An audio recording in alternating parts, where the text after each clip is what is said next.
جوں جوں رات اپنے پر پھیلا رہی تھی، سڑکوں پر رش کم ہو رہا تھا۔ سردی کی راتیں تھیں اور لمبی لمبی سڑکوں پر چار سوہوں کا عالم تھا۔ بوندا باندی ہو رہی تھی۔ سڑک پر سکا دیاں گاڑیاں تھیں۔ ان میں سے ایک گاڑی تھی سکندر حیات صاحب کی۔ مسز سکندر نے پریشان نظروں سے ساتھ بیٹھی شخصیت کو دیکھا تھا، جو خود بھی کچھ دیر قبل آنے والی کال کی وجہ سے الجھن کا شکار تھے۔ کمرے میں مدھم سی روشنی تھی، گہری خاموشی تھی۔ صرف گھڑی کی ٹک ٹک کی آواز سنائی دے رہی تھی۔ اس روشنی میں حیات سکندر صاحب مطالعہ میں مصروف تھے۔ کمرے کی اس خاموشی کو فون کی چنگھاڑتی آواز نے توڑا تھا۔ حیات سکندر صاحب کو یہ آواز اس وقت ناگوار گزری تھی۔ چشمہ اتار کے کتاب سائیڈ پر رکھی اور فون اٹھایا، جو خاموش ہونے کا نام نہیں لے رہا تھا۔ یس، حیات سکندر صاحب اسپیکنگ۔ حیات سکندر صاحب اپنی رعب دار آواز میں بولے تھے۔ میں مسز مہرین بول رہی ہوں۔ دوسری طرف سے اطلاع دی گئی تھی۔ حال احوال کے روایتی تبادلے کے بعد مسز مہرین اصل بات کی طرف آئی۔ سکندر بھائی، میں اس وقت NGO سے بول رہی ہوں۔ مسز مہرین کی متفکر آواز فون سے ابھری تھی۔ خیریت تو ہے؟ حیات سکندر صاحب نے پوچھا تھا۔ حیات سکندر صاحب NGO کو ڈونیشن دیتے تھے اور مسز مہرین کے ساتھ ان کے فیملی ٹرمز بھی تھے۔ جی بھائی، دراصل ابھی کچھ دیر پہلے ایک عورت کے ساتھ ایک لڑکی آئی ہے اور ان کے پاس آپ کا ایڈریس ہے۔ میرے پوچھنے پہ بھی کچھ نہیں بتا رہی وہ، مزید بولی۔ میں آپ کا ایڈریس ان کے ہاتھ میں دیکھ کے ذرا متعجب ہو گئی ہوں۔ آپ کا ایڈریس ان کے پاس کیوں؟ انہوں نے مزید بتائیں۔ آپ کوشش کریں بھابھی، اگر کچھ پتہ لگ سکے۔ سکندر صاحب بولے، آپ دفتر آ جائیں، پھر حل نکالتے ہیں۔ میں نہیں چاہتی کہ آپ جیسے اچھے انسان کے لیے کوئی مصیبت بن جائے۔ وہ لڑکی مسلسل رو رہی ہے۔ مسز مہرین حالات سے آگاہ کر رہی تھی۔ جی بہتر، میں کچھ ہی دیر میں پہنچ رہا ہوں، سکندر صاحب بولے۔ چند منٹ بعد وہ دونوں آفس میں تھے۔ جی بھابھی، اب تفصیلاً بتائیں، مسٹر سکندر بولے تھے۔ رات میں جب آفس آئی تو امتیاز بابا نے مجھے بتایا کہ ایک عورت اور ان کے ساتھ ایک لڑکی آئی ہیں۔ دوپہر سے مجھ سے ملنے کا انتظار کر رہی ہیں۔ مجھے لگا کوئی معمول کی طرح کا ہی کیس ہوگا۔ جب وہ مجھ سے ملے تو کہنے لگیں کہ یہ لڑکی بے سہارا ہے، اس شہر ان کو کوئی جانتا بھی نہیں۔ وہ پہلی دفعہ یہاں آئیں، پولیس والوں سے محفوظ جگہ بھی ان کو یہ لگی۔ مدد کے لیے لڑکی اس دوران صرف رو رہی تھی۔ یہ سب گفتگو وہ عورت ہی کر رہی تھی۔ پھر انہوں نے چند دن کی پناہ کے علاوہ دوسری مدد کا بولا تو میں پریشان ہو گئی۔ آپ کا ایڈریس تھا ان کے پاس؟ اور وہ عورت کہہ رہی تھی، لڑکی کے سر پہ ہاتھ رکھ کے یہ امانت ان تک پہنچانی ہے، اس لیے میں آپ کو یہاں بلایا کہ آخر اس کا آپ سے کیا تعلق؟ مسز مہرین نے ان کو تفصیل سے آگاہ کیا۔ بات تو پریشانی کی ہی ہے۔ کون ہو سکتے ہیں؟ مینا بیگم بولی تھی۔ جی بالکل، میں آپ کے سب ریلیٹیوز کو جانتی ہوں، اور وہ لوگ یہاں کیوں آتے؟ مجھے لگا کہ جیسے کسی مخالف کی آپ کو بدنام کرنے کی کوشش نہ ہو، اس لیے آپ کو آگاہ کیا۔ سکندر صاحب کا ایک مقام تھا بزنس میں، ایسے میں مخالفین کا اس طرح کی کوشش کر کے ان کے ساکھ خراب کرنا کچھ ناممکن بھی نہ تھا۔ آپ ان کو بلائیں تاکہ کھل کے بات ہو سکے، سکندر صاحب بولے تھے۔ چند منٹ بعد دروازہ کھلا اور ایک عورت اندر آئی، اور اس کے پیچھے ایک ڈری سہمی لڑکی جس نے بڑی سی چادر اوڑھ رکھی تھی اور کالے رنگ کا ایک لیدر بیگ پکڑا ہوا تھا۔ ادھر آؤ بیٹی، مینا بیگم نے اسے بولا اور ساتھ ہی اس کا ہاتھ پکڑ کے اپنے پاس بٹھا لیا۔ وہ عورت بھی وہاں رکھی ایک کرسی پر ٹک گئی تھی۔ یہ ہیں سکندر صاحب جن کا پتہ آپ پوچھ رہی تھی، مہرین نے عورت کو بتایا تھا۔ یہ بتانے پر لڑکی نے سر اٹھا کر سامنے بیٹھے سکندر صاحب کو دیکھا۔ تو بے اختیار آنکھیں آنسوؤں سے بھر گئیں۔ سکندر صاحب نے بھی اس کے آنسو دیکھے مگر وجہ نہ جان پائے۔ ایسا ہی ہوتا ہے جب اپنے بچھڑ جائیں تو ان سے منسلک ہر چیز بھی عزیز ہو جاتی ہے، انسیت ہو جاتی ہے۔ جب بھی ان کو دیکھوں تو ہر لمحہ یاد آ جاتا گزرا ہوا۔ عماد احمد اور داؤد احمد دو بھائی تھے۔ عماد کی ایک بیٹی تھی اور داؤد کا ایک بیٹا تھا۔ داؤد بڑا تھا۔ داؤد کی بیوی بہت ہی شاطر فطرت کی تھی۔ بیٹا بھی ماں پہ گیا تھا، لاپرواہ، ضد، بدتمیز۔ باپ کا دونوں ماں بیٹے نے خوب اڑایا۔ آفس سے دلچسپی نہ تھی۔ ایسے ہی آہستہ آہستہ بزنس کا دیوالیہ ہو رہا تھا۔ دوسری طرف تھی عماد کی فیملی۔ بیگم بے حد سلجھی، نرم دل اور سلیقہ شار تھی۔ بیٹی بھی ماں پہ ہی گئی تھی۔ یوں روی چین ہی چین لکھتا تھا، لیکن قدرت کے فیصلوں کا کسی کو کیا پتہ۔ یہ ان دنوں کی بات ہے جب عماد نے بیٹی کی گریجویشن مکمل ہونے پر بھائی کی فیملی کو دعوت دی۔ یوں تو گھر ساتھ ساتھ تھے مگر بڑے بھائی کی بیوی نے کبھی ملنے نہ دیا تھا آپس میں زیادہ۔ پارٹی میں جب دونوں ماں بیٹے نے عماد کی بیٹی کو دیکھا تو شیطانی چال چلی۔ اگلے دن رشتہ لے کے بڑا بھائی چھوٹے کے گھر آ گیا، جبکہ عماد بھی بھتیجے کی حرکتوں سے اچھے سے واقف تھا تو مناسب الفاظ میں انکار کر دیا، مگر یہ انکار لالچی بیوی کو پسند نہ آیا اور بھائی کو جذباتی بلیک میلنگ پر اکسا کر لڑائی کروا دی۔ بڑے بھائی کے اس رویے سے دل برداشتہ ہوئے۔ انہوں نے کراچی سے جانے کا سوچا، بیٹی کو ایک دن کے لیے وفادار حلیمہ بی کے گھر چھوڑا اور خود کچھ معاملات طے کرنے بیگم کے ساتھ لاہور کے لیے نکل پڑے۔ نصیب کے کھیل کب کس نے جانے۔ ٹینشن میں ڈرائیو کرتے ہوئے بار بار بھائی اور بھتیجے کی دھمکیاں یاد آ رہی تھیں۔ ہر حال میں آپ کی بیٹی سے ہی شادی کروں گا۔ ان کو یہ بھی پتہ تھا اچانک محبت پیسے کے لیے ہے، بھتیجی کے لیے نہیں۔ ان کی گاڑی کا ایکسیڈنٹ ہو گیا۔ جب میں ان کی بیٹی کو لے کر ہاسپٹل گئی تو ان کی زبان پر چند الفاظ تھے، بی میری بچی بچا لو اسے، میری ڈائری۔ اور وہ اپنے خالق حقیقی سے جا ملے۔ بیگم تو موقع پر ہی دم توڑ گئی تھی۔ پھر دنیا داری نبھانے بھائی بھی آ نکلا تھا۔ ان کا کام تو اور آسان ہو گیا تھا۔ سوم کے بعد نکاح کا پروگرام رکھا گیا تھا تو لوگوں کی نظر میں اور عزت بڑھ گئی۔ حقیقت کوئی نہیں جانتا تھا۔ وہاں سے پھر جیسے ہم نکلے ہیں، ہمارا خدا جانتا ہے اس نے آسانی پیدا کر دی اس بچی کے لیے۔ اب کون جانے آسانیاں یا مشکلیں۔ حلیمہ بی کے چپ ہوتے ہی ایک سسکی گونجی تھی اس لڑکی کی۔ اس سارے واقعے پہ ہمیں افسوس ہے اور جو مدد آپ کو چاہیے ہم وہ بھی کر سکتے ہیں ممکن حد تک، لیکن اس سارے واقعے میں میرا تعلق، میرا ایڈریس آپ کے پاس۔ سکندر حیات کی الجھن ابھی جوں کی توں تھی، کیونکہ وہ جو انتقال کر چکے ہیں ان کا نام تھا عماد احد، لیدر انٹرپرائز کے مالک، اور یہ ان کی بیٹی الف۔ یہ اطلاع سکندر صاحب پر بجلی کی طرح گری تھی۔ کیا کیا یاد آیا تھا محلے کا گراؤنڈ، ایک پتلا سا لڑکا بیٹ پکڑے خوشی سے سارے میدان میں بھاگتا، نعرے لگاتا، ہم جیت گئے، کالج میں پنگے، پیپر سے ایک رات پہلے کی رائے، آؤٹنگ، بائیک پر پورے شہر کے راؤنڈ، گریجویشن تقریب جس کے بعد صحیح معنوں میں زندگی بدل گئی تھی۔ بابا جان، اندھیر کمرے میں ان کی لختے جگر کی آواز گونجی تھی۔ آنے والے نے آتے ہی لائٹ آن کی تھی۔ سکندر صاحب نے اسے دیکھا، 6 فٹ قد، متناسب جسم، پرکشش نقوش، تیکھی ناک، پرعزم آنکھیں۔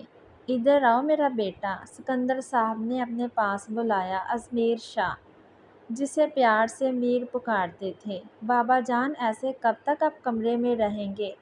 آپ کی صحت خراب ہو جائے گی۔ سوچ سوچ کر ازمیر بولا تھا، میں نے اسے بولا تھا کہ واپس نہ جاؤں، لاہور رہ کے ہی ہم اپنی مزید پڑھائی کر سکتے ہیں، لیکن اس کے بہت بڑے خواب تھے، اسے باہر جانا تھا اسٹڈی کے لیے۔ سکندر صاحب کسی اور ہی دنیا میں تھے۔ ازمیر شاہ نے انہیں بولنے دیا تاکہ ان کا دل ہلکا ہو۔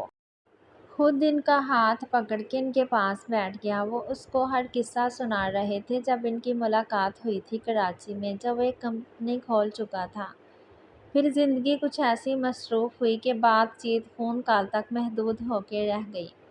ابھی چند پہلے ہی ان کی کال آئی تھی۔ وہ پریشان لگا تھا، لاہور آنا چاہ رہا تھا، پر یہ نہیں بتایا تھا کہ کب۔ میں بھی اس کا انتظار کر رہا تھا، شاید وہ میرے پاس ہی آ رہا ہو، مگر قدرت کو کچھ اور ہی منظور تھا۔ ازمیر شاہ نے اپنے ہاتھ کی پشت پہ گرے پانی کے قطرے کو محسوس کیا۔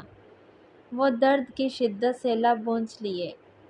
زندگی کسی کے جانے سے رکتی نہیں، یہ زندگی کی اچھائی بھی ہے اور برائی بھی۔ ایلف، تمہاری ہابیز کیا ہیں؟ یہ سوال اس کے سامنے بیٹھی خوبصورت اور زندگی سے بھرپور لڑکی احدیہ نے کیا تھا۔ سکندر صاحب کی اکلوتی بیٹی، ماں کی طرح خوش اخلاق، مخلص اور صاف دل۔ Book reading. ایلف کا جواب دو لفظوں کا تھا۔ احدیہ صبح سے ہی اسے باتوں میں لگائے ہوئے تھی، مگر ایلف ہوں ہاں میں ہی جواب دے رہی تھی۔ تم اتنا کم کیوں بولتی ہو؟ میں تو سب کے کان کھاتی ہوں، اور بھائی جان تو ہاتھ جوڑ کے چپ کرواتے مجھے۔ احدیہ نے اگلا سوال کیا۔ ایلف کو اپنا بابا جان اور مما کے ساتھ گزرے پل یاد آ گئے، جب وہ ہر بات کے لیے ہو کرتی تھی۔ بابا بھی اسے تنگ کرتے تھے۔ ایلف کی آنکھوں میں آنسو دیکھ کر احدیہ بھی دکھی ہو گئی۔ وہ تو اسے نارمل کرنے کی کوشش کر رہی تھی، لیکن زخم بھرنے میں ٹائم لگتا ہے۔ ایلف کو یہاں آئے 1 ہفتہ ہو چکا تھا۔ حلیمہ بھی اسی دن واپس اپنے گاؤں چلے گئی تھی۔ سکندر صاحب سے وعدہ لے کے اسے کبھی بے آسرا نہ چھوڑیں۔ اپنوں نے تو جو کیا وہ کیا، اب وہ اپنی دوستی کا فرض ادا کرے۔ اب وہ کچھ نارمل تھی۔ سکندر صاحب زیادہ ٹائم اس کے ساتھ گزارنے کی کوشش کرتے تھے۔ جب گھر ہوتے وہ بھی احدیہ اور ثمینہ بیگم کے ساتھ وقت گزارنے لگی تھی۔ اگر کسی سے ابھی تک زیادہ ملاقات نہ ہوئی تھی تو وہ تھا ازمیر شاہ، اس سلطنت کا بادشاہ۔ صرف ایک آدھ دفعہ سامنا ہوا تھا، جو ایلف کے خیال میں اس کا وجود گھر میں برداشت نہیں کر سکتا۔ کرے بھی کیوں؟ آخر ان کا اس سے رشتہ صرف دوستی کا، وہ بھی اس کے بابا کی۔ آج کی دنیا تو خون کے رشتوں کا لحاظ نہیں کرتی، یہ تو پھر دوستی کا ہے۔ ایلف، اب تم ہماری ٹیم میں شامل ہو گئی ہو۔ اب ہم 3 ہو گئے، میں، بابا اور تم، اور دوسری ٹیم ماما اور بھائی کی۔ احدیہ پرجوش طریقے سے بولی تھی۔ ہاں بالکل، اب یہ بھی تو ہمارے گھر کا حصہ ہے۔ ثمینہ بیگم نے پیار سے ایلف کے سر پر ہاتھ پھیر کے ساتھ لگایا۔ کبھی کبھی اتنے پیار پر اس کی آنکھیں بھر آتی تھی۔ السلام علیکم۔ ازمیر شاہ نے اندر آتے بلند آواز میں سلام کیا تھا۔ وعلیکم السلام میری جان۔ ثمینہ بیگم اپنے سپوت کو دیکھ کے بولی۔ بھائی چائے لاؤں آپ کے لیے یا پھر کھانا کھائیں گے؟ احدیہ نے بھائی سے پوچھا۔ پانی پلا دو، چائے میں فریش ہو کے پیوں گا۔ ازمیر نے سر صوفے کی پشت سے لگا کر خود کو ریلیکس کیا۔ احدیہ کچن کی طرف ہوئی۔ کافی تھکے لگ رہے ہو؟ ثمینہ بیگم نے بیٹے کو دیکھ کے پوچھا۔ نہیں، بس کچھ کام تھا زیادہ آج۔ ٹھیک ہوں میں، ازمیر نے ماں کو جواب دیا اور ایک نظر ماں کے ساتھ بیٹھے وجود کو دیکھا، جو تب سے ایک لفظ نہ بولی تھی۔ باتوں کے دوران پروین پانی دے کے جا چکی تھی اور ایلف اپنی ہی سوچوں میں مصروف تھی۔ کب تک میں ان پہ بوجھ بن کے رہوں گی؟ یہ بات وہ یہاں آنے کے 15 دن بعد کر چکی تھی، مگر پھر سکندر صاحب کا ری ایکشن دیکھ کے خود بھی رو پڑی تھی۔ اتنا پیار، اتنا خلوص، ضرور اس کے ماں باپ نے کچھ بہت بڑی نیکی کی ہوگی جو وہ آج محفوظ ہاتھوں میں تھی۔ لیکن ابھی بھی اس کے دماغ میں ایک ڈر تھا کہ سامنے بیٹھے شخص کو اس کا وجود گوارا نہیں اس گھر میں۔ وہ آج تک اس سے مخاطب تو دور، آمنا سامنا بھی کم ہوتا تھا۔ ماما نہ پریشان ہوا کریں، میں بالکل ٹھیک ٹھاک ہوں، ٹائم پہ ہی کھانا کھاتا ہوں۔ ازمیر کی آواز اس کو اپنے خیالوں سے کھینچ لائی تھی۔ وہ ماں کو پیار سے دیکھتے ہوئے بولا۔ وہ اپنا آپ مس فٹ محسوس کرنے لگی جب ازمیر نے اس کو دیکھ کے نیچے منہ کر کے اپنی مسکراہٹ چھپا رہا تھا۔ شاید نہیں، یقیناً وہ اس کے غائب دماغی نوٹ کر چکا تھا، جو تب سے پاگلوں کی طرح ادھر ادھر گھورتے ہوئے سوچوں میں گم تھی۔ وہ بے حد شرمندہ ہوئی۔ میں عہدیہ کو دیکھ لوں؟ ایلف سمینا بیگم کو بول کے اٹھی۔ ہوں، دیکھو کدھر رہ گئی یہ لڑکی۔ سمینا بیگم بولی، میں فریش ہو کے آتا ہوں، تب تک بابا بھی آ جاتے ہیں، ان کے ساتھ چائے پیوں گا۔ وہ کہہ کے اپنے کمرے کی طرف چلا گیا۔ سب لوگ ناشتے کی ٹیبل پہ بیٹھ چکے تھے۔ سکندر صاحب اخبار کی ورق گردانی کے ساتھ ساتھ ناشتہ کر رہے تھے۔ ارے، ایلف نہیں اٹھی ابھی تک؟ اس کی طبیعت تو ٹھیک ہے نا؟ کپ میں چائے ڈالتی عہدیہ سے پوچھا۔ عہدیہ کے کچھ کہنے سے قبل ازمیر بول پڑا، بابا وہ پہلے ہمارے ساتھ کھاتی ہے جو آج کھائے گی۔ وہ رکھائی سے بولا۔ عہدیہ بیٹا، اسے ناشتے کی ٹیبل پر ساتھ لے آیا کرو، وہ ابھی ایڈجسٹ نہیں کر پا رہی۔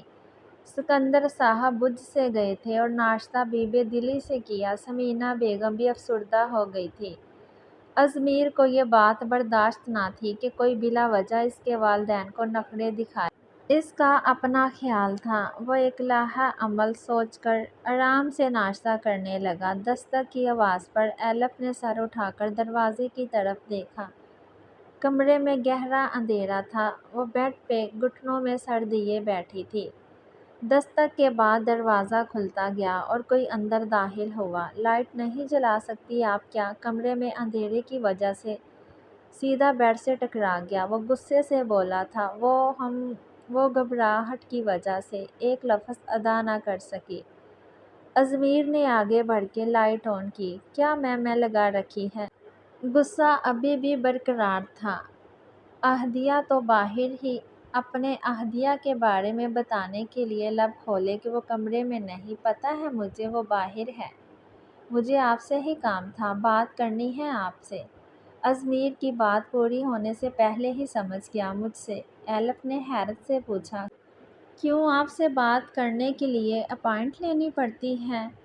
ازمیر نے اس کی کنفیوژن دیکھ کے جان بوجھ کے بات بڑھائی۔ جی، وہ ہونک بولی۔ بعد میں سمجھ آنے پر جی بھر کے شرمندہ ہوئی۔ وہ پہلے ہی اس کے یہاں آنے پر حیران تھی، اوپر سے وہ اس سے ہی بات کرنے آیا۔ ریلی؟ وہ زیر لب مسکراتے بولا تو وہ مزید سر جھکا گئی۔ آخر آپ کا مسئلہ کیا ہے؟ یہی پوچھنے مجھے یہاں آنا پڑا۔ اب وہ طنزیہ بولا تھا۔ اس کی بات کو سن کے مقابل آنکھوں میں آنسو آ گئے۔ وہ اپنے گلابی گالوں پہ آئے آنسوؤں کو صاف کر رہی تھی۔ ازمیر نے دوپٹے میں چھپے چہرے کو دیکھا جس کی سادگی لاجواب تھی۔ کچھ دیر وہ بول نہ سکا، پھر صبح کا واقعہ یاد آنے کے بعد سختی سے بولا، دیکھو مجھے اندازہ ہے جو کچھ تمہارے ساتھ ہوا وہ بہت ہی تکلیف دہ ہے۔ میرے ماں باپ نے آپ کو اپنی بیٹی بنا کے رکھا ہے اور وہ بہت مخلص ہیں آپ کے ساتھ۔ اس بات کا آپ کو اندازہ ہو گیا ہوگا، ازمیر بولا تھا۔ وہ سر جھکائے سن رہی تھی۔ اس گھر میں آپ کو ایک اچھی حیثیت دی گئی ہے، مگر آپ کا رویہ میرے ماں باپ کو دکھ دے رہا ہے اور میں یہ برداشت نہیں کر سکتا۔ کچھ دیر کے لیے وہ خاموش ہوا۔ تم سمجھ رہی ہو نا میری بات؟ ان کے وہ غصے سے بولا۔ جی، میں کوشش کروں گی، وہ ہمت کر کے بولی۔ مجھے کوشش نہیں، عمل چاہیے، سمجھی؟ بہتر ہے کہ ان کی خوشی کا خیال رکھو جو آپ کی خوشی کا خیال کرتے ہیں۔ کہنے کے بعد وہ رکا نہیں، باہر نکل گیا۔ فجر کی نماز کے بعد ایلف لون میں چلی گئی۔ ہر طرف ہریالی تھی اور ٹھنڈی ہوا چل رہی تھی۔ کچھ دیر بعد کچن کا رخ کیا، 2 کپ چائے کے بنا کے ٹرے میں رکھے اور سکندر صاحب کے کمرے کی طرف چل دی۔ دستک کے بعد اندر داخل ہوئی۔ سکندر صاحب بھی فرنیم دراز تھے اور سمینا بیگم جائے نماز پہ بیٹھی دعا مانگ رہی تھی۔ السلام علیکم، ایلف کی آواز پر دونوں اس کی طرف متوجہ ہوئے۔ سکندر تو خوشی سے مسکرا دیے۔ میری بیٹی آج اتنی جلدی اٹھ گئی، اور چائے آپ نے کیوں بنائی؟ سکندر صاحب نے اس کے ہاتھ میں پکڑی ٹرے دیکھ کے پوچھا جو وہ سائڈ ٹیبل پر رکھ چکی تھی۔ میں نے سوچا کیوں نہ میں انکل کو اپنے ہاتھوں کی چائے پلواؤں۔ ایلف کے جواب پر دونوں کو خوشگوار حیرت ہوئی اور دونوں کی طرف چائے بڑھائی۔ واہ مزہ آ گیا، بہت اچھی بنی ہے، دونوں نے دل سے تعریف کی۔ انکل اپنے بابا کے بعد مجھے زندگی دی، میں آپ کا شکریہ کیسے ادا کروں؟ میں نے پھر بھی اپنے رویے سے آپ کو ہرٹ کیا، مجھے معاف کر دیے۔ ایلف نے اپنے گزشتہ رویے کی معافی مانگی۔ کوئی بھی بیٹی اپنے باپ کا شکریہ ادا نہیں کرتی، سمجھی تم؟ آئندہ ایسی بات مت کرنا، سکندر صاحب نے پیار سے کہا۔ میرے لیے عہدیہ اور تم برابر ہو، بھلے میں نے تمہیں جنم نہیں دیا۔ سمینا نے اسے گلے سے لگا لیا۔ ناشتے کی ٹیبل پر سب آ چکے تھے سوائے ازمیر شاہ اور الاف کے۔ دونوں ایک ساتھ کمروں سے نکلے۔ الاف کو اس ٹائم آتا دیکھ کے وہ چونکا۔ مطلب تبدیلی؟ مجھے پتا تھا کہ بات تو میری اب مانو گی، مگر اتنی جلدی؟ خاصی فرما بردار ہے، گڈ۔ معظم نے پاس سے گزرتے سرگوشی کی۔ سڑو، ہر ٹائم لیکچر دیتا رہتا ہے۔ الاف نے جل کے سوچا اور اس کے پیچھے چل دی۔ پھر الاف کے لاکھ منع کرنے پہ بھی اس کا ایڈمیشن MBA میں کروانے کی ذمہ داری ازمیر کو سونپ دی گئی۔ اس نے لاکھ احتجاج کیا کہ وہ نہیں جائے گی، مگر کوئی بھی نہ مانا۔ مما کہاں ہیں سب لوگ؟ ازمیر لاؤنج میں کسی کو نہ پائے اونچی آواز میں بولا۔ آ گئے تم؟ صبح سے گئے ہو اور اب ٹائم ملا آنے کا؟ جب سے تم نے آفس جوائن کیا، نہ کھانے کا ہوش نہ پینے کا۔ سمینا سخت پریشان تھی، بزنس میں اپنے جلد بہت نام کما لیا تھا۔ آج ان کی کمپنی کا شمار ملک کے بہترین کمپنیوں میں ہوتا تھا۔ میری پیاری مما کیوں پریشان ہوتی ہیں آپ؟ بس کام تھے کچھ، وہ نمٹا رہا تھا۔ اچھا وہ الاف کا ایڈمیشن ہو گیا ہے؟ اسے بتا دیجیے گا، کلاسز بھی چند دن میں ہو جائے گی سٹارٹ۔ اس نے مطالعہ کیا۔ ایک وہ گدھا ولید مل گیا تھا، اس کی وجہ سے دیر ہو گئی۔ اپنے خالہ زاد کے بارے میں بتایا جو کمپنی کے کام سے شہر سے باہر تھا۔ اچھا گڈ۔ تم نے الاف کے متعلق بتایا کچھ؟ ان کو بتا دینا بہتر ہے، نہ کہ وہ خود الاف کو دیکھ کے کچھ بولے جو الاف کو اچھا نہ لگے۔ وہ بولی، اب خالہ کی طرف ہو آئیے، ویسے بھی وہ لوگ آنا چاہ رہے 1-2 دن میں۔ ازمیر الاف کو لے کر اپنے گھر والوں کے کنسرن کو دیکھ کے رہ گیا۔ رات میں جب سب ٹی وی لاؤنج میں بیٹھے تھے تو الاف کو اس کے ایڈمیشن کا بتایا تو وہ اپنا سا منہ لے کے رہ گئی۔ اس نے پھر احتجاج کرنا چاہا تو مگر وہاں کسی نے اس کی نہ مانی۔ اس دوران صرف ایک شخص خاموش تھا جس کو اس معاملے سے کوئی کنسرن نہ تھا اور اپنے موبائل میں گم تھا۔ الاف کے دماغ میں ایک تجویز آئی۔ رات کو جب سب اپنے کمروں میں چلے گئے تو وہ باہر نکل آئی۔ اسے سمجھ نہیں آ رہی تھی کہ کیا کرے۔ پھر اپنا آپ مضبوط کر کے اس نے ازمیر کے دروازے پر دستک دی۔ یس، اندر سے آواز آئی۔ دل میں آیا واپس پلٹ جائے، مگر بات کرنے سے شاید کوئی حل نکل آئے، یہ سوچ کے وہ اندر داخل ہوئی۔ وہ اپنے لیپ ٹاپ میں مصروف تھا۔ مجھے آپ سے بات کرنی ہے، وہ اپنی انگلیوں کو مسلتی ہوئی بولی۔ آواز پہ سر اٹھا کے دیکھا، لیپ ٹاپ سائیڈ پہ رکھ کے اس کے مقابل ریلیکس سے انداز سے ٹراؤزر کی پاکٹس میں ہاتھ ڈال کے کھڑا ہو گیا۔ جی بولے، میں ہمتاً گوش ہوں۔ وہ جو پہلے ہی کنفیوز تھی، اب اور بھی برا حال تھا اس کا۔ وہ ایکچولی میرا مطلب ہے میں الاف کی ہمت جواب دے رہی تھی۔ جی بالکل، آپ ہی اپنی نوعیت کا واحد پیس ہیں، مجھے پتہ ہے۔ آپ اب آگے بولے، ازمیر نے اس کی حالت کو دیکھ کے بولا۔ الاف اس قابل پرسن کے سامنے اپنے شرمندہ ہونے پر، یہاں آنے پر پچھتائی۔ بات یہ ہے کہ میں یونیورسٹی نہیں جانا چاہتی، آپ انکل سے بات کریں، ان کو کنونس کریں پلیز۔ اب وہ اور شرمندہ نہیں ہونا چاہتی تھی تو سانس لیے بغیر بات ختم کی۔ ازمیر کو رہ رہ کے اس کی حرکتوں پر ہنسی آ رہی تھی۔ کیا واقعی وہ اس سے ڈرتی ہے؟ جو بات کہنی ہوتی ہے اس کو چکنا چور کر دیتی ہے، اور میں ہی کیوں آپ کو لگا کہ بابا کو کنونس کر سکتا ہوں؟ ازمیر نے بھی ساری انویسٹیگیشن آج ہی کرنی تھی۔ الاف کو اب غصہ آ رہا تو خاموش ہی رہی۔ چند دنوں میں کلاسز سٹارٹ ہو جاتی ہیں تو الٹی سیدھی ترکیبوں پر دماغ لگانے کی بجائے آپ اپنی تیاری میں ٹائم لگائیں، دماغ کو اگلے لائحہ عمل پر لگائیں۔ ازمیر بولا۔ اپنی بات اس کے اس طرح ہوا میں اڑانے پر الاف کو خوب طیش آیا۔ مجھے یہاں آنا ہی نہیں چاہیے تھا۔ آپ تو چاہتے ہی ہیں کہ میں نہ ہی رہوں گھر میں، تاکہ آپ کو میری شکل نہ دیکھنی پڑے، وہ جھنجھلا کے بولی۔ اف، یہ نادر خیالات آپ کے، آپ کو ہر کسی کی سوچ تک رسائی ہوتی ہے۔ ازمیر خود پہ نئے لگنے والے الزام پر ششدر کھڑا تھا۔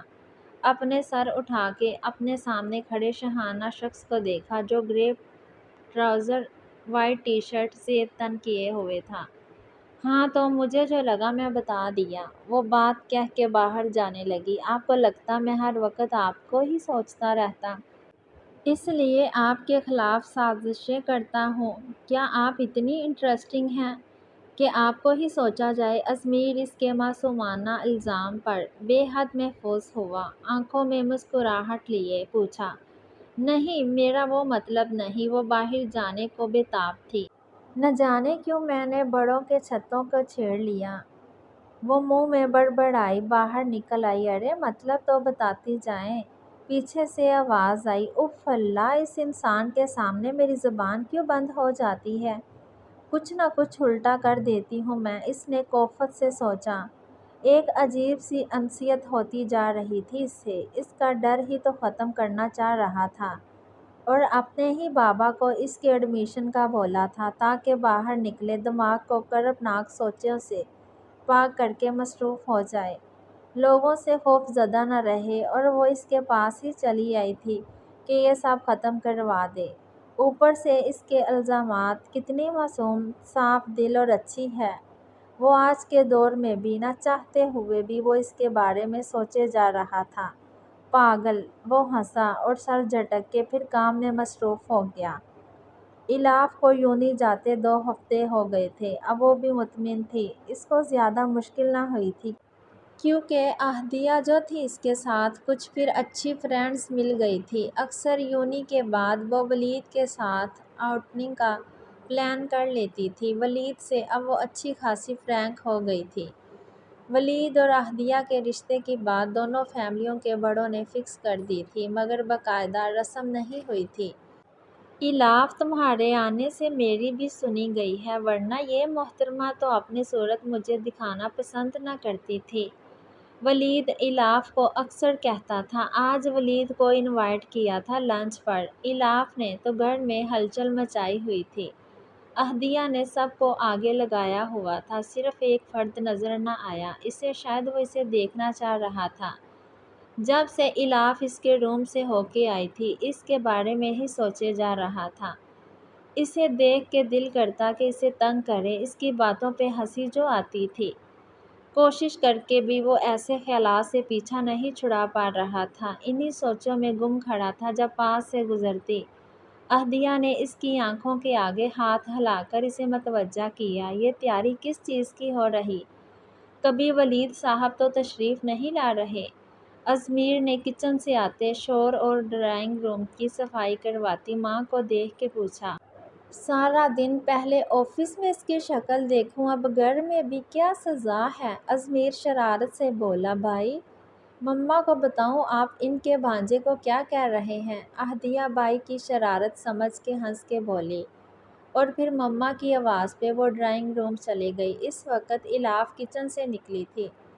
پہلے گھر میں اپنا بیہیو نارمل کرنے والی بات، پھر یونی جانے والی بات مانی میری خاصی تابع دار ثابت ہو رہی ہیں آپ، آئی لائک اٹ۔ ازمیر پاس سے گزرتی الاف کو دیکھ کے شرارت سے بولا۔ ولید کو بلانے کی کوئی خاص وجہ؟ جو اب نہ پا کے ازمیر نے اگلا سوال کیا۔ ہر کام کی کوئی خاص وجہ ہونی ضروری نہیں، کچھ کام دل کے کہنے پر بھی تو کیے جاتے ہیں، اور پھر ولید بھائی تو اس گھر کے داماد بھی ہیں، اتنی وجہ کافی نہیں، اس کا جواب آیا تھا۔ پچھلی دفعہ کا غصہ نکالا الاف نے بھی۔ ازمیر بھی محظوظ ہوا، یہی تو چاہتا تھا وہ۔ واہ، آپ تو بول بھی لیتی ہیں، مجھے لگا صرف وہ میں کرنا آتا ہے۔ ازمیر مسکراہٹ دباتے ہوئے بولا۔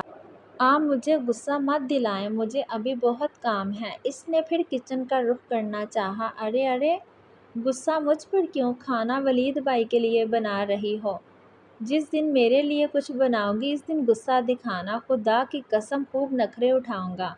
آخر میں شرارت سے بولا۔ الاف کو اس ڈیشنگ بندے سے ایسی بات کی امید نہ تھی تو مزید باتوں سے بچنے کے لیے کھسک ہی گئی وہاں سے۔ 1 گھنٹے بعد ولید آ گیا تھا۔ کچھ دیر بعد ازمیر بھی لاؤنج میں داخل ہوا۔ اچھے میزبان ہو تم، مہمان کو بلا کے خود غائب ہو۔ ولید نے اسے دیکھ کے کہا، ایکسکیوز می، میرے ابھی اتنے برے دن نہیں آئے کہ تمہیں بلاؤں۔ ازمیر نے جواب دیا، دیکھیں آج یہ میرے مہمان ہیں، آپ انہیں کچھ نہیں کہہ سکتے۔ ٹیبل پہ کھانا لگاتی الاف نے موڑ کر کہا، اوہ ریئلی؟ تو آپ ہمیں کب بلا رہی ہیں بطور مہمان؟ ازمیر الاف کی طرف گھوما تھا اور آنکھوں میں شرارت لیے پوچھ رہا تھا، کبھی بھی نہیں۔ فوراً اسے جواب آیا تھا، ایسا نہ ہو کہ ایک دن تمہیں دل کے ہاتھوں مجبور ہو کے بلانا پڑے۔ ازمیر الاف کی آنکھوں میں دیکھ کے بولا، ایسا دن کبھی بھی نہیں آئے گا، کہہ کے آگے بڑھ گئی۔ ولید بھائی آ جائیں، کھانا لگ گیا ہے۔ وہ ازمیر کو اگنور کرتی آگے بڑھ گئی۔ ازمیر نے تو آج تک اگنورنس نہ جھیلی تھی، یہ لمحہ اسے بہت بھاری محسوس ہوا تھا۔ سب کے ساتھ تو ہنستی پھرتی رہتی تھی، ازمیر بہت کنٹرول کرتا تھا کہ وہ اپنی ایسی سوچوں پہ بند باندھے، لیکن وہ مجبور تھا۔ وہ اٹھا، گاڑی کی چابی اٹھائی اور باہر نکل گیا۔ بیٹا کھانا تو کھا جاؤ، یہ لڑکا بھی۔ وہ انسنی کرتا باہر نکل گیا۔ اسے اس وقت بس اپنی سوچوں سے وحشت ہو رہی تھی۔ اس وقت وہ پارک کے طریق گوشے میں بیٹھا تھا، اپنی ہی سوچوں میں گم تھا۔ وحشت تھی جو کم ہونے کا نام نہ لے رہی تھی۔ وہ آخر مجھے کیوں اگنور کرتی ہے، کیوں؟ وہ سر میں ہاتھ پھیرتے بڑبڑایا۔ آج سے پہلے کبھی اس کے اندر اتنی ٹوٹ پھوٹ نہ ہوئی تھی جتنی اب اسے سہنی پڑ رہی تھی۔ نہ جانے ایسے بیٹھے اسے کتنا وقت گزر گیا تھا۔ سیل کو نکال کے ٹائم دیکھا تو بابا کی مسڈ کالز تھی۔ شٹ! وہ بابا کی پریشانی کو سمجھ کے خود پہ ہی غصہ ہوا اور گاڑی کی طرف بھاگا۔ بابا کو کال کر کے بتایا کہ بس گھر ہی آ رہا ہوں۔ ازمیر کچھ تو خیال کرو، آخر کون سا ایسا ضروری کام آ گیا تھا جو تم سب چھوڑ چھاڑ کے بھاگے؟ 4 گھنٹے ہو گئے ہیں یوں بنا بتائے گئے ہوئے۔ وہ سر جھکائے سن رہا تھا۔ یہ کوئی طریقہ ہے؟ نہ تم آفس میں تھے نہ کسی دوست کے پاس، سب سے پتہ کر چکا ہوں، اوپر سے نہ تم کال اٹھا رہے تھے۔ حالات کا بھی پتہ ہے تمہیں، ماں تمہاری تب سے پریشان گھوم رہی، جان اٹکی تھی ان کی اپنے بچوں میں۔ سوری، نیکسٹ ٹائم خیال رہے گا۔ سیل بھی سائلنٹ پہ تھا۔ وہ ماں کے ہاتھوں کو پکڑ کے بولا، پریشان کر دیتے ہو تم مجھے۔ وہ ازمیر کو ساتھ لگاتے ہوئے بولی، سکندر صاحب سونے چلے گئے تھے اور اہدیہ بھی ان کی چائے بنانے کچن میں آ گئی۔ مما بھی اٹھ گئی نماز کے لیے۔ کھانا لاؤں آپ کے لیے؟ الاف جو کب سے کھڑی دیکھ رہی تھی، خیال آنے پہ پوچھا، زہر دے دیں؟ ازمیر نے گھور کے کہا، اس کی وجہ سے تو یہ سب ہوا تھا، دماغ ہی کام کرنا بند ہو گیا تھا۔ آپ نے دوپہر میں بھی کچھ نہیں کھایا تھا؟ یاد آنے پہ ایک دفعہ پھر بولی، شکریہ آپ کا، میری فکر کرنے کی آپ کو قطعی ضرورت نہیں آئی سمجھ۔ اسے وارن کرتے اپنے کمرے میں چلا گیا۔ الاف کی آنکھوں میں آنسو آ گئے، بھلا اس سب میں میرا کیا قصور ہے؟ گھر جو ان کا، جو مرضی سلوک کر سکتے۔ وہ دل گرفتہ ہوئی، وہ کمرے میں چلی گئی۔ رونا آ رہا تھا اسے۔ وہ اگر اسے بہت فرینک نہ تھا تو ایسا روڈلی ہی وہ بھی نہ کرتا تھا۔ اب کون جانے، قصور تو کسی کا بھی نہ تھا۔ کل کیا ڈرامے بازی کی تھی تم نے؟ وجہ جان سکتا ہوں؟ ولید نے اندر داخل ہوتے پوچھا، جو فائل میں سر دیے اسے چیک کر رہا تھا۔ پلیز کل کے بارے میں تم مجھ سے نہ ہی بات کرو تو اچھا ہے۔ وہ جل کے بولا، یار بتا کے تو جانا چاہیے تھا، نہ حق پریشان کیا سب کو۔ فکر ہو رہی تھی سب کو، اتنی محنت سے الاف نے سب ارینج کیا تھا، بعد میں اس سمیت سب ہی پریشان ہو گئے۔ ولید نے اسے شرم دلانے کی کوشش کی، ہاں تو کس نے کہا تھا ہوں پریشان؟ الاف کی فکر کی مجھے ضرورت نہیں ہے، وہ اشتعال سے بولا، بات کیا ہے بتا مجھے، کیوں اتنا عجیب بیہیو کر رہے ہو؟ وہ بہت حمل مزاج تھا، پر آج تو۔ ولید نے پوچھا، کچھ بھی نہیں، اس نے رکھائی سے جواب دیا۔ ولید نے اسے کھینچ کے کرسی اٹھائی اور گھسیٹتا اپنے کیبن میں لے گیا۔ بچپن کی دوستی، دونوں ایک دوسرے کی رگ رگ سے واقف تھے۔ بات کیا ہے، اب بک بھی چکو، ویسے تمہاری جان نہیں چھوٹنی، پتہ ہے تمہیں، ولید نے وارن کیا۔ یار وہ مجھے اگنور کرتی ہے تو مجھ سے برداشت نہیں ہو پاتا، وہ سمجھتی ہے میں اسے اس گھر سے نکالنا چاہتا ہوں۔ میں ہر وقت اسے ہی سوچنے پر مجبور ہوں، لاکھ کوشش کی کہ میں ایسا نہ سوچوں۔ میرا دماغ خراب ہو گیا ہے، میں تھک چکا ہوں۔ ازمیر پھٹ چکا تھا اور ولید کا منہ کھلا رہ گیا۔ ایسے کیا دیکھ رہے ہو، جب بتا نہیں تھا رہا تب پرابلم تھی، اب بتا دیا پھر بھی گھور رہا، منہ تو بند کر، ازمیر نے اسے گھورا۔ یہ ساری گفتگو کس کے بارے میں ارشاد فرما رہے؟ یقیناً الاف۔ ولید نے شک کو یقین کی مہر لگانے کے لیے ازمیر سے پوچھا، جو صرف سر ہلا کے دوسری طرف منہ کر گیا۔ مطلب تمہیں بھی نکیل ڈالنے والی آ ہی گئی؟ ولید بات کے آخر میں جو ہنسا، ازمیر کی گھوڑیوں سے بھی منع نہ ہوا۔ اس سے پہلے کہ ازمیر کوئی بھاری چیز اٹھا کے مارتا، ارجنٹ میٹنگ کی کال آ گئی۔ پہلی بار محبت کی ہے، کچھ نہ سمجھ میں آئے میں کیا کروں، ولید نے شرارت سے ازمیر کو دیکھ کے گنگنایا اور باہر بھاگ گیا، اور ازمیر کھل کے ہنس پڑا۔ دل کا بوجھ کم ہوا تھا، تمہارا انتخاب بہت ہی بہترین ہے، اب میٹنگ میں آ جاؤ، خواب بعد میں دیکھ لینا ورنہ خالو جان کے ہاتھوں خیر مناؤ۔ دھمکی بھی دی گئی تھی، میسج بھی۔ وہ پڑھ کے مسکرایا، وہ میٹنگ روم کی طرف آ گیا۔ آج یونیورسٹی کے بعد احدیہ کو کوئی کام تھا، کچھ ڈاکومنٹس لینے تھے بابا سے، تو وہ واپسی پہ آفس آ گئی۔ الاف کو بھی ساتھ کھینچ کے اندر لے گئی۔ الاف کا بالکل موڈ نہ تھا کل والے واقعے کے بعد ازمیر کا سامنا کرنے کا، مگر احدیہ کے سامنے ایک نہ چلی۔ السلام علیکم، آپ کدھر لیڈیز؟ پیچھے سے ولید کی آواز آئی، وہ میٹنگ سے کچھ دیر پہلے ہی آیا تھا، کچھ ڈاکومنٹس لینے تھے بابا سے۔ احدیہ یہ بولی، وہ ابھی کسی کلائنٹ کے ساتھ بیزی ہیں، میرے ساتھ آؤ تب تک، ولید بولا اور اپنے کیبن کی طرف ہو لیا۔ الاف دل ہی دل میں اس سے سامنا نہ ہونے کی دعا کر رہی تھی۔ آؤ بیٹھو، وہ دونوں بیٹھ گئی اور ادھر ادھر کی باتیں ہونے لگی۔ اس دوران چائے بھی آ گئی۔ تھوڑی دیر میں وہ سکندر صاحب کے کمرے میں جانے لگے۔ ولید ساتھ ساتھ الاف کو آفس دکھا رہا تھا۔ احدیہ آگے بڑھ گئی اور الاف کی نظر ایک منظر پہ ہی ٹکی رہ گئی، وہ دشمن جاں سامنے بیٹھا نہیں رہا تھا، ساتھ ایک بے حد ماڈرن لڑکی تھی، وہ بھی ہنسی میں شریک تھی۔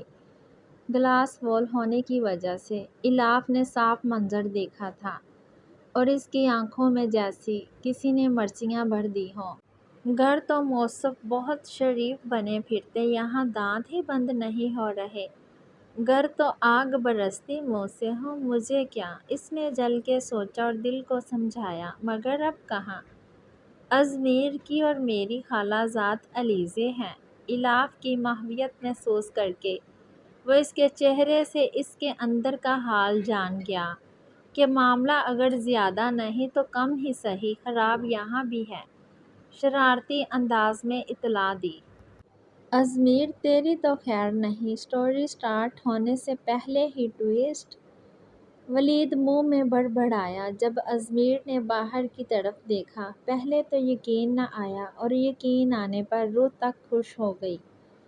آج ہی تو اس نے محبت نامی جذبے کے سامنے ہار مانی تھی اور اس ناقابل تسخیر انسان کے فتح سامنے کھڑی تھی۔ ایکسکیوز می کہہ کے وہ تیزی سے باہر آیا، علیزے کو اس کا یوں اٹھ کے جانا کھولا تھا۔ آخر کیا کہا، سامنے دیکھا جدھر وہ جا رہا تھا۔ یہ کون ہو سکتی ہے؟ ولید کے ساتھ کھڑی لڑکی کو ناگواری سے دیکھا۔ السلام علیکم and welcome to my office.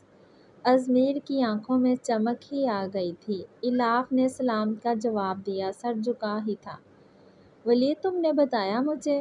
Izmir کا دل کیا ولید کا گلا دبا دے، اب تو اس کو سب پتا تھا، تم بیزی تھے۔ کیوں الاف؟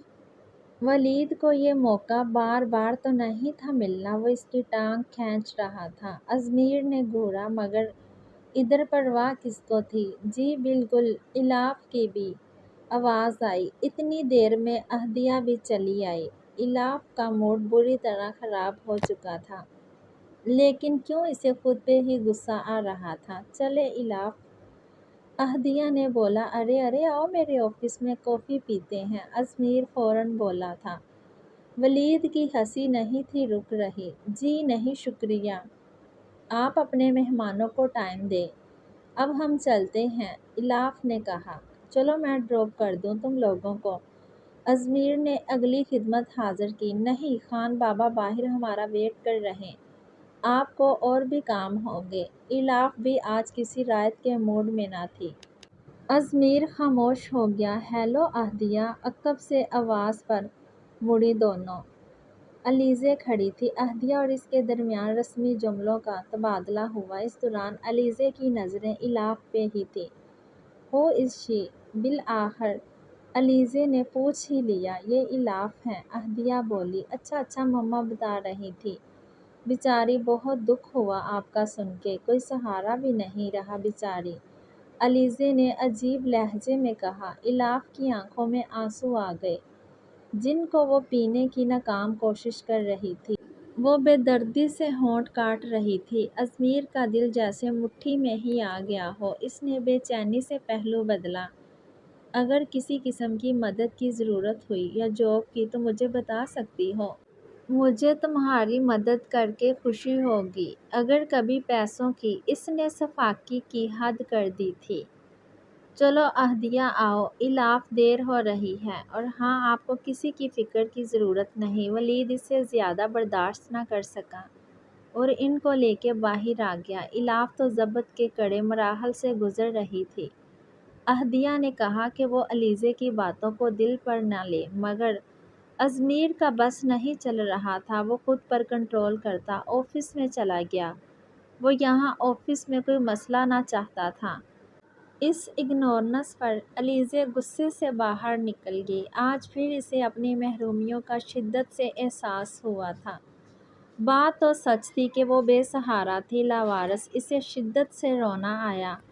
دل میں کہیں امید تھی کہ وہ اب بھی بولے گا کہ نہیں ہے بے سہارا، لاوارث، مگر وہ بھی چپ چاپ کھڑا سن رہا تھا۔ لیکن وہ بولتا کیوں؟ آخر اس سے رشتہ کیا؟ بات ہے تو سچ، آج ولید کی فیملی ڈیٹ فکس کرنے آ رہی تھی، انگیجمنٹ کی۔ الاف بوکھلائی پھر رہی تھی۔ ایک دفعہ وہ خود ثمینہ بیگم کے ساتھ ان کی طرف گئی تھی، سب بہت اچھے سے ملے تھے۔